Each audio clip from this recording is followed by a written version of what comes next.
slowly, but if I speak too fast, Gregor, just tell me to slow down. Got 3 key points here.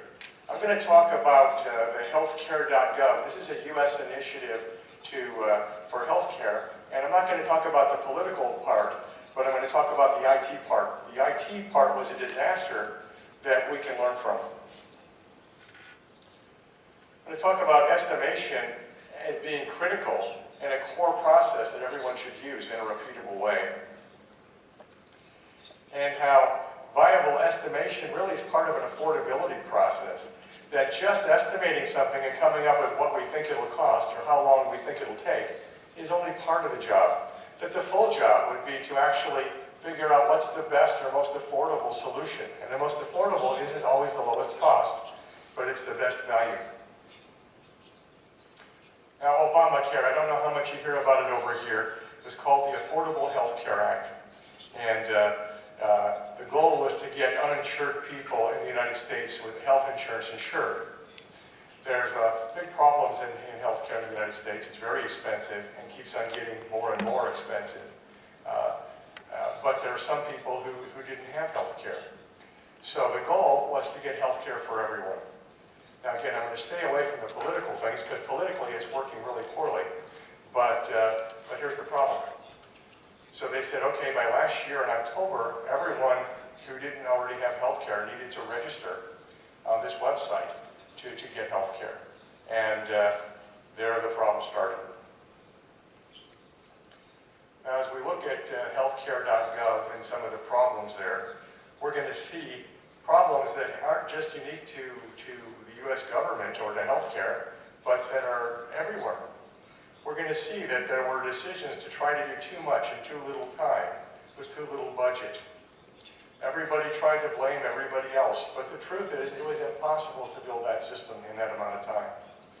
There were delays in policies and requirements. The requirements changed during the problem.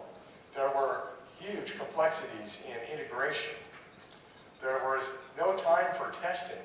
They just deployed this system that really hadn't been tested because somebody said you had to deploy it on that date. They have 30% of the system that was still not built on the day of deployment. And maybe that's not all bad. But today, if you have a brand new baby, you cannot register it for health care yet. So there's just been a nightmare. Here's the challenge. There were 6 major systems involved in healthcare.gov.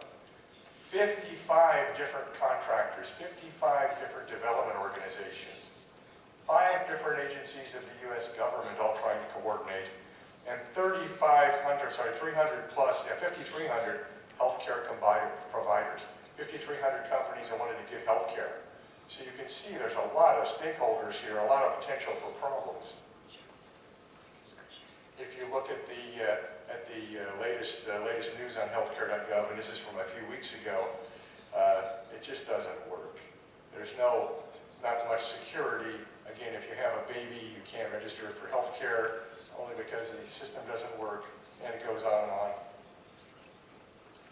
I'm fortunate many organizations, such as my company, pays for private health care, so we don't have these issues, but it's been a real disaster. Now, if you look at how much money they spent on the healthcare.gov IT systems, originally they claimed to have spent $150 million. Well, as the facts were dug into, it turns out it was over $300 million on putting this system together. $300 million buys you about 2.7 million hours of development in the United States. And it could take about 3 years. That $2.7 million will generate a system, a huge system, also will generate about 4,900 delivered defects. That is, when you put the system in the field, there'll be about 4,900 bugs. Now, there's no software systems that are bug-free, and that's just part of life, is if you're going to be defects in new systems.